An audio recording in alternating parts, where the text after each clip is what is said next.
Ang kwentong inyong maririnig ay nagmula sa mga panay sa isla ng Visayas. Ito ay isang mito na naglalarawan kung paano nabuo ang mundo dahil sa pag-ibig. Pinamagatan nito si Tungkong Langit at si Alinsina. Noong pinakaunang panahon, wala pang mundo o kaya'y kalangitan. Ang lupa, hangin at karagatan ay naghahaluhan. Lahat ng bagay ay walang hugis at ang lahat ay walang kaayusan. Sa madaling salita, puno ng kaguluhan. Isang araw, may dalawang Diyos ang lumitaw mula sa kawalan. Sila ay si Tungkong Langit at si Alinsina. Si Tungkong Langit ay napakasipag, matapang at makamahal na Diyos. Siya ang pinuno na ang nais lamang ay magdala ng kaayusan sa mga bagay na puno ng kaguluhan. Siya ang pumako ng responsibilidad sa mga nangyayari sa kalawakan. Si Alinsina ay may mahabat, malasutla ang buhok niyang itim. Malamig ang kanyang mga balakang at maligpinitan ang mga niliyak niyang katawan. Higit sa lahat, matalas ang kanyang isip na tumutuman lamang sa isip ni Tungkong Langit. Isang araw, nagatagpo ang dalawang Diyos.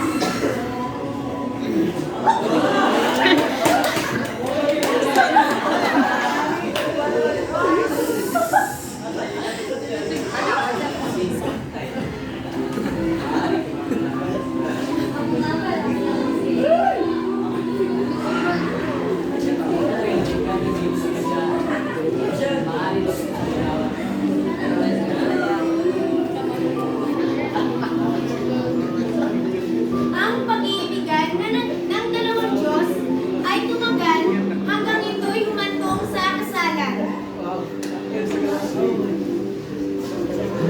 Alinsina, ito ang iibigin ko saan man ako sumabi. Naway napapasaya kita sa lahat ng aking nagawa. Naniniwala ako at tinatanggap ko ang pagmamahal na inaay ko. Ibigin kita higit pa sa salitang sa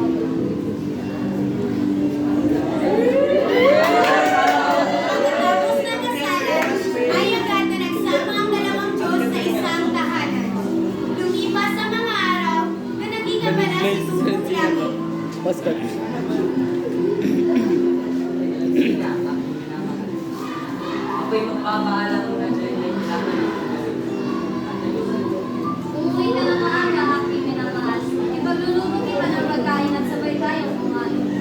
Mauna ka ng kumain at maaga ka matulog. Magmuna ako hintayin dahil ay isang ginagawin ka. Maaari ba akong sumama sa'yo? Nais ko rin umuwi ka ng isang bagay. Alinsina, ayaw kitang nakitang napapagod. Mabuti pa, dito ka na lang sa ating tahanan at pagkain. Iniatang ni Tungkong Langit sa kanyang balikan ang karaniwang daloy ng hangin, apoy, lupa at tubig. Samantala'y malimit na naiiwan sa kanilang tahanan si Alinsina na siyang kinayamutan. Bagaman, inaliw niya ang kanyang sarili sa pag-aapi ng mga karunungang ipapamana sa kanilang magiging supling at pagsusuklay sa kanyang mahabang buhok kapag siya'y natapos na sa pag-aapi. Hindi nawala sa kanyang kalooban ang pagkainip. Napakasipag talaga ng aking minamahal. Kung ako ang pag-ibig niya at ito'y aking nalarawan. Ginagawa niya lahat upang may takda kaayusan sa dalay ng mga bagay sa buhay sa buong kalawakan. Ngunit ako'y naiinita sa kahihintay sa kanya. Hangin, hangin, hangin. Lumapit ka. Inuutosan kita ang matyagan si Tungkong.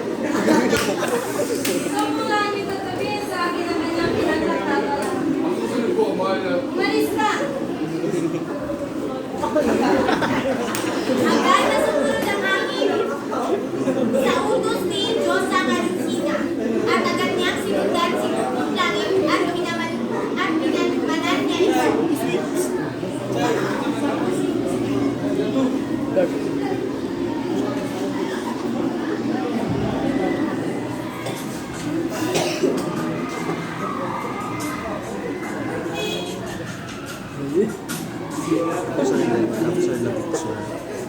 mag-capture din ng picture.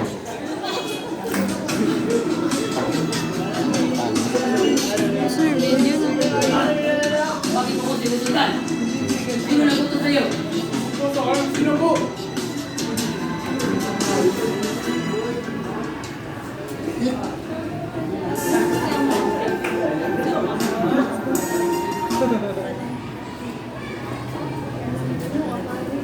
Galit na galit si Tungkong Langit nang malaman niya ipinasundan siya ng espiya ng asawa at agad siya ng tungo kay Aluncina.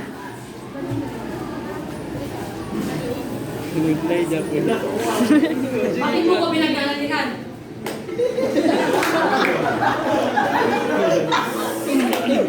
Abay, hindi pa sa kanila sa'yo. Hindi mo ako sinasama sa iyong mga gawain. Di mo rin ako pinalilikha. Ang gawin mo lang ay dito sa bahay, hindi ko bawal mo Tawagan mo ako aking mahal. Malis ka! Malis ka na! Ayaw na kita makita! Kukunin ko ang kapangyarihan mo bilang pagtataksin mo sa akin. Ang asawa niya kay iyon ay sa pinagalit ni Aluncina. Bigla siyang nalawag ang hindi alam ng langit kung saan siya lumipas sa mga panahon, malupay na naiwan si Tungkong Langit at naghintay. Nang hindi siya makatiis, ay hinanap niya ang kanyang asawa. Aluncina! Aluncina! Nasaan ka? Magpakita ka!